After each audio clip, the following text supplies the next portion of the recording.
Good morning, folks. How are you doing? Welcome back to Football Digest. My name is Nyash.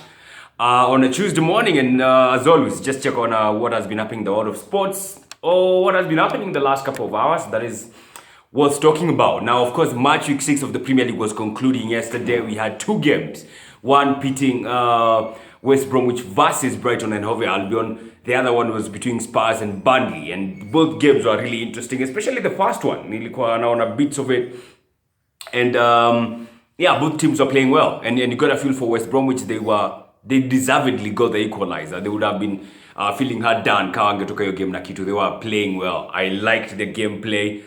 They were playing with so much intensity, especially in the second half, of which they were able to build up until they got an equalizer. So big up West Bromwich for that. They still are yet to record any win this season. Yeah, they still are yet to record any win. At least with Brighton and Hove Albion wako na moja. They have one W.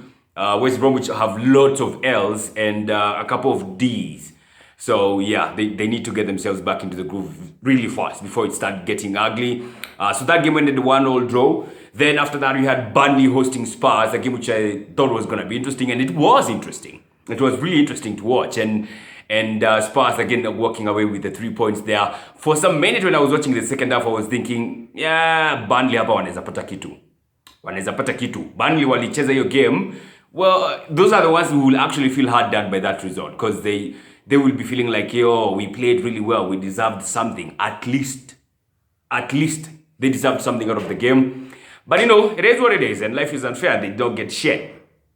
They did not get anything, and now they are, I think it's 6 or 5 games into the season. Again, I think for them, they don't have any win yet, if I'm not wrong. I'm not so sure. So Matchweek 6 is concluded. Spurs have gotten away with it. Okay, not gotten away with it. They were really well. You know, I was watching Spurs and I was like, damn.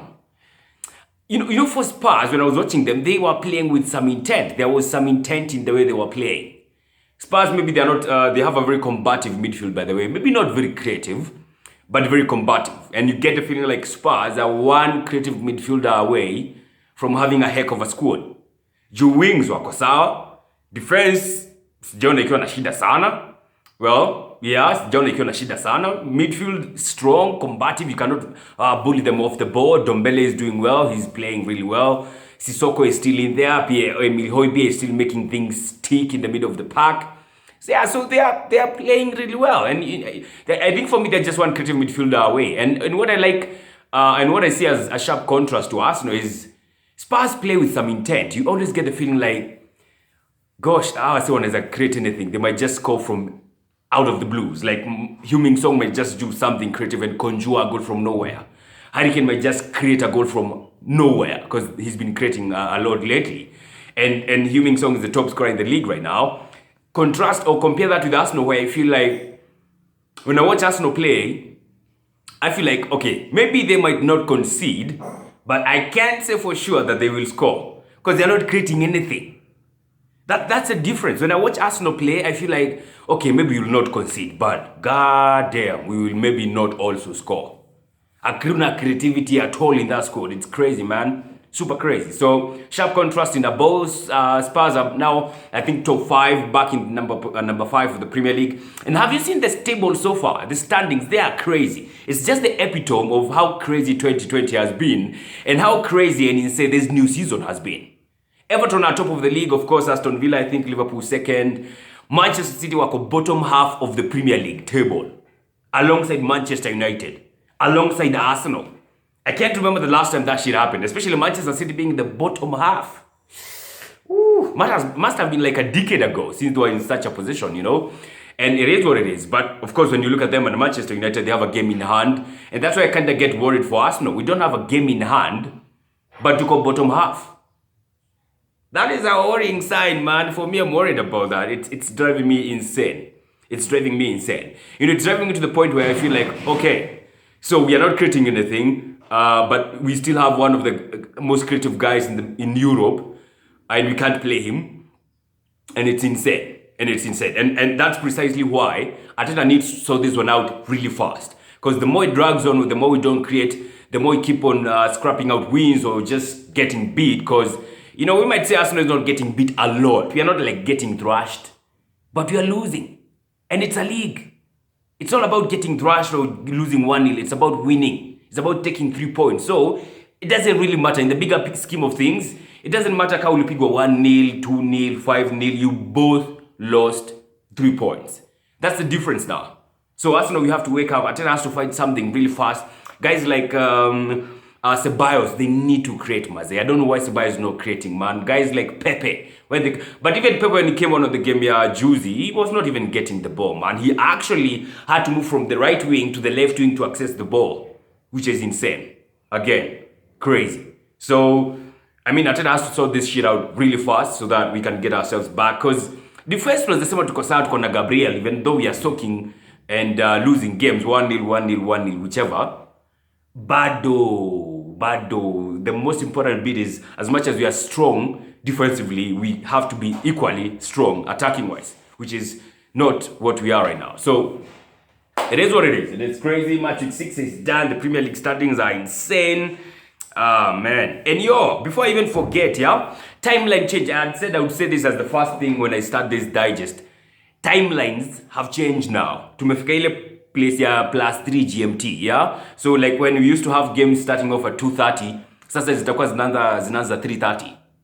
If I'm not wrong. Games zilikuwa zinaanza like Champions League, those who used to start like 8 or 5 minutes to 8, now they'll be starting 5 minutes to 9. Games zilikuwa zinaanza 9:45, sasa zinaanza kuanza 10:45/10:50. So hapa ndipo sasa unajipatanga umewatch game hadi midnight, maze past midnight. Jana nimelala one something because of these Premier League games, man. It's crazy. So we need to sort that out and watu waanze kujipanga, maze. Na ita drag all the way, I think hadi March next year.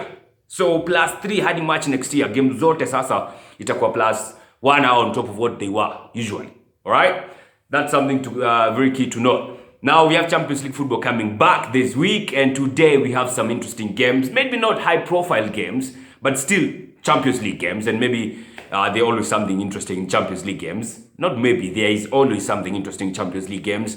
The games that are worth the salt tonight are few. We have like Atalanta hosting Ajax. That's a big game happening in Group what?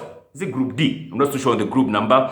Then we have Shakhtar Donetsk tackling Inter Milan. That's a very good game. We have Atletico Madrid taking on Salzburg in Spain. Another interesting game because, of course, Atletico will want to measure themselves on how they bounce back from the L they suffered in the hands of Bayern Munich.